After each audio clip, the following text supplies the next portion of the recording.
नमस्कार, मी प्रतिभा आपले home food Marathi या चॅनलवर आपले स्वागत करत आहे। आज आपण साधी आणि सोप्या पद्धतीने मस्त झणझणीत अशी अंडा करी बनवणार आहोत। अगदी साध्या आणि सोप्या पद्धतीने घरामध्ये अवेलेबल असलेल्या मसाल्यामध्ये। चला तर आपण आता रेसिपीला सुरुवात करूया। त्यासाठी मी मसाले घेतलेले आहेत काही ते पाहूया। बघा, एक छोटासा मध्यम आकाराचा कांदा घेतलेला आहे, थोडंसं खोबरं घेतलेलं आहे, 1 चम्मच धने घेतलेले आहे, अर्धा चम्मच जिरे घेतलेले आहे आणि 1 ते 1.5 इंचाचा आल्याचा तुकडा घेतलेला आहे आणि 2 हिरवी मिरच्या घेतलेल्या आहे आणि 5 ते 7 लसूण पाकळ्या घेतलेल्या आहेत, 2 तेजपत्ता घेतलेला आहे आणि 1 मसाला विलायची घेतलेली आहे। आता हे सर्व मसाले आपण तेल घालून मस्त 2 ते 3 मिनिटे मस्त फ्राय करून घेऊया। बघा, अशा पद्धतीने मसाला संपूर्ण भाजून झालेला आहे। आता मसाला थंड झाल्यानंतर आपण मिक्सरच्या पॉटमध्ये घालून याची छान पेस्ट करून घेऊया। त्यामध्ये थोडासा कोथिंबीर सुद्धा घालूया, त्यामुळे वाटण छान होते। बघा, मस्त अशी भाजीला चव येते। त्यानंतर त्याच कढईमध्ये मी 2 पळी तेल घातलेलं आहे। आता आपण जे मसाल्याचे वाटण करून घेतलेले आहे ते मस्त फ्राय करून घेऊया। मस्त तेल सुटेपर्यंत फ्राय करून घेऊया। मसाला व्यवस्थित भाजल्याने भाजीला छान तरी सुद्धा येते आणि भाजीला चव सुद्धा छान येते। बघा, आता संपूर्ण मसाल्याचे वाटण मस्त तेलामध्ये 2 ते 3 मिनिटं फ्राय झालेले आहे। बघा, मस्त तेल सुटलेलं आहे मसाल्याला आपल्या।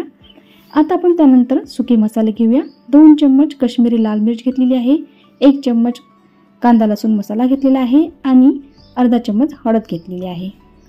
आता हे मसाले मस्त 2 ते 3 मिनिटं मस्त फ्राय करून घेऊया। मसाल्याचा संपूर्ण कच्चेपणा निघेपर्यंत आपण मसाले व्यवस्थित फ्राय करून घेऊया। त्यानंतर 4 अंडी घेतलेली आहे उकडून, त्याला अशा पद्धतीने कट मारून घेऊया।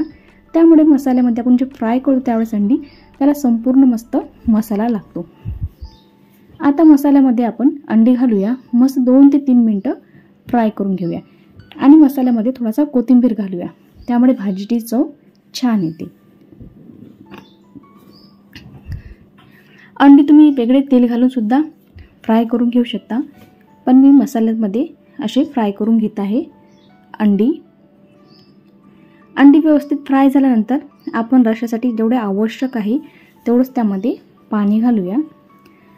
बघा, अंडी व्यवस्थित फ्राय झालेली आहेत। आता जे मिक्सरचं पॉट आहे त्यामध्येच मी थोडंसं पाणी घातलेलं आहे। आता आपण ते भाजीमध्ये घालूया। बघा, आणि व्यवस्थित मिक्स करून घेऊया मसाला। आता जर आवश्यक असेल तर वरून थोडंसं आणखी पाणी घालूया आवश्यकतेनुसार। बघा, थोडंसं आणखी पाणी घातलेलं आहे। आता व्यवस्थित मिक्स करून घेऊया आणि भाजीला छान मस्त फुल फ्लेमवरती एक उकळी काढून घेऊया। भाजीला छान उकळी आल्यानंतर त्यामध्ये आपण थोडीशी कस्तुरी मेथी घालूया। बघा, भाजीला छान उकळी आलेली आहे, त्यावर थोडीशी कस्तुरी मेथी घालूया, त्यामुळे भाजीला चव मस्त छान अशी आपली चव येते आणि चवीनुसार त्यामध्ये आपण मीठ घालूया। बघा, आता आपण मंद आचेवर 5 ते 7 मिनिटं भाजी शिजायला ठेवूया। मंद आचेवर भाजी शिजायला ठेवल्याने मस्त भाजीवर छान तरी सुद्धा येते आणि भाजी सुद्धा चवीला छान होते। भाजीला बघा मस्त छान तरी आलेली आहे। अगदी साध्या आणि सोप्या पद्धतीने ही अंडा करी आपण बनवलेली आहे घरामध्ये अवेलेबल असलेल्या मसाल्यामध्ये। ते पण भरपूर कोणत्याही प्रकारचे मसाले न घालता अगदी साधी आणि सिंपल अशी ही रेसिपी आहे। बघा, मस्त भाजीला मस्त छान मस्त तरी आलेली आहे। मस्त झणझणीत मस्त आपली अंडा करी तयार झालेली आहे।